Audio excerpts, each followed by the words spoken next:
ভাই দুইটা সিঙ্গারা দেন, কালকে টাকা দিয়ে দিমুনে। কি রে প্রেমিস, তুই আমাদের কলেজে পড়ালেখা কইরা তুই ফুটপাতে এসে 20 টাকা সিঙ্গারা খাইতেছস, তাও আবার বাকিতে? আহারে, তোর জন্য আমার অনেক কষ্ট হয়। আচ্ছা চল তুই আমার সাথে, আমি তোরে আজকে একটা 5 স্টার হোটেলে নিয়ে খাওয়ামু। প্রিমিস গরিব হওয়ার কারণে কলেজের ছেলেমেয়েরা প্রিমিসকে নিয়ে অনেক মজা করে, অপমান করে। আজকে কলেজের একটি বড়লোক মেয়ে বিলকিস প্রিমিসকে বাকিতে সিঙ্গারা কিনতে দেখে ফেলে, আর সেটা দেখে সে প্রিমিসের সাথে মজা নিতে থাকে আর অপমান করতে থাকে। প্রেমিস, মানলাম তুই গরিব ফকির, তো কি হইছে, আমার কাছে তো অনেক টাকা আছে, প্রতিদিন কুত্তারে খাওয়াই, আজকে তরে খাওয়ামু। আমি তোরে যেই রেস্টুরেন্টে নিয়ে যাইতাছি এইটা তুই জীবনে চোখেই দেখোস নাই।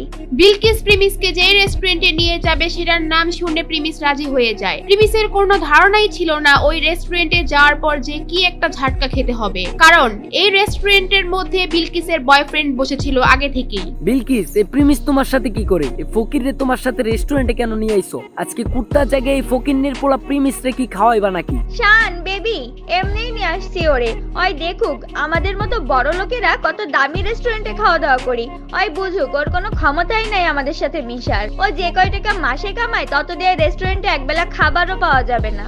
আচ্ছা তুমি আমার এখানে এসে বসো, আমি ওয়েটারকে ডাক দেই। এ ওয়েটার, এদিকে আসো। এরপর ওয়েটার তাদের অর্ডার নেওয়ার জন্য আসে। আজকে আমরা প্রিমিসের জন্য স্পেশাল কিছু অর্ডার করব, জীবনে তো খাই নাই এগুলা। আরে প্রিমিস চৌধুরী সাহেব, আপনি এখানে? স্যার আমি আপনাকে দেখি নাই, সরি স্যার, আমাকে মাফ করবেন।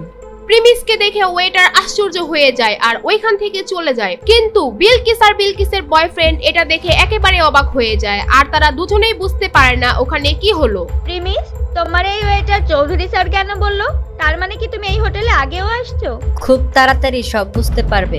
কিছুক্ষণ পরে ওয়েটার 50,000 টাকা দামের একটা কোল্ড ড্রিঙ্কস নিয়ে আসে ওখানে আর বলে, চৌধুরী স্যার, এই যে নেন আপনার ফেভারিট কোল্ড ড্রিঙ্কস। এত দামি কোল্ড ড্রিঙ্কস? এই প্রিমিস, এত দামি কোল্ড ড্রিঙ্কস এর বিল কি তোর আব্বু দিব নাকি? এটা শুনে প্রিমিস একটু হাসতে থাকে, আর ঠিক তখনই ওয়েটার বলে, প্রিমিস চৌধুরী স্যারের বিল দেওয়ার কোনো দরকার নাই। মানে কি? হোয়াট? 20 টাকার সিঙ্গারা বাকিতে খাওয়া প্রিমিসের কাছ থেকে 50,000 টাকার কোল্ড ড্রিঙ্কস এর টাকা ওয়েটার কেন নিচ্ছে না? ওয়েটার প্রিমিসকে চৌধুরী স্যার কেনই বা বলতেছে? কে এই প্রিমিস? জানতে চাইলে দিবস গেমিং এর ফুল ভিডিওটি দেখতে থাকুন। প্রিমিস খুব সাধারণ একটি ছেলে, সব সময় ময়লা সেলাই করা জামা কাপড় পরে কলেজে আসতো। প্রিমিস কলেজে পড়াশোনার পাশাপাশি একটি রেস্টুরেন্টে ফুড ডেলিভারির কাজ করে, সেখানে সে মাত্র 8,000 টাকার বেতন পায়। আর মজার ব্যাপার হলো, প্রিমিস যে কলেজে পড়ে সেখানে তার একটি গার্লফ্রেন্ডও ছিল, আর তার নাম হলো সুনাইরা। তো একদিন সন্ধ্যাবেলা যখন প্রিমিস তার ফুড ডেলিভারির কাজ শেষ করে বাসায় যাবে, ঠিক তখনই তাদের রেস্টুরেন্টে একটি অর্ডার আসে, আর তখন সেই রেস্টুরেন্টের ম্যানেজার প্রিমিসকে ডাকে এবং বলে, এই প্রিমিস দাঁড়াও, একটা খাবারের অর্ডার আসছে, এটা তুমি ডেলিভারি দিয়ে আসো। স্যার আমার তো ডিউটির টাইম শেষ, আর আমি এখন অনেক ক্লান্ত। কলেজ থেকে ফিরে এখনো কিচ্ছু খাই নাই, আমার কলেজের অ্যাসাইনমেন্টও বাকি আছে। স্যার আপনি এই অর্ডারটা অন্য কাউরে দিয়ে ডেলিভারি করায় দেন। তোমার তো সাহস কম না, তুমি আমার মুখের উপর তর্ক করো। আমাদের বাকি ফুড ডেলিভারি বয়েরা এখন বিজি আসছে, এটা তোমারই এখন দিতে হবে।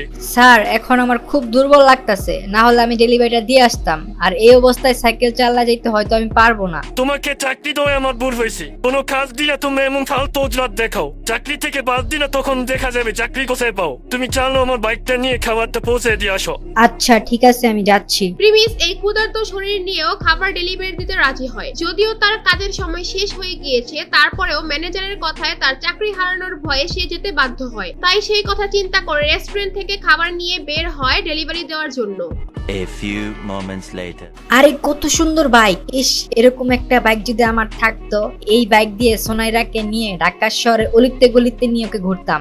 সুনাইরা হচ্ছে প্রিমিসের গার্লফ্রেন্ড, আর সুনাইরা বাইক অনেক পছন্দ করে। প্রিমিস যেহেতু সুনাইরাকে অনেক ভালোবাসে, সে তার বেতনের টাকা থেকে যখনই কিছু টাকা বাঁচাতে পারে সুনাইরার জন্য গিফট কিনে নিয়ে আসে। প্রিমিস মনে করে সুনাইরা তার পাশে সারা জীবন থাকবে। সুনাইরা প্রিমিসকে অনেক ভালোবাসে, এটাও সে মনে করে।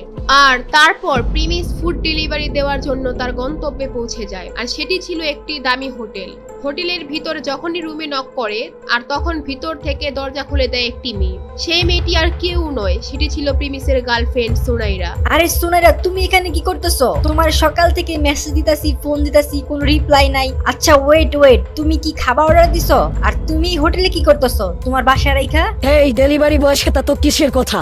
আরে প্রিমিস দেখি আমাদের কলেজে পড়ালেখা করে সেই ছেলে এখন ফুড ডেলিভারি বয়।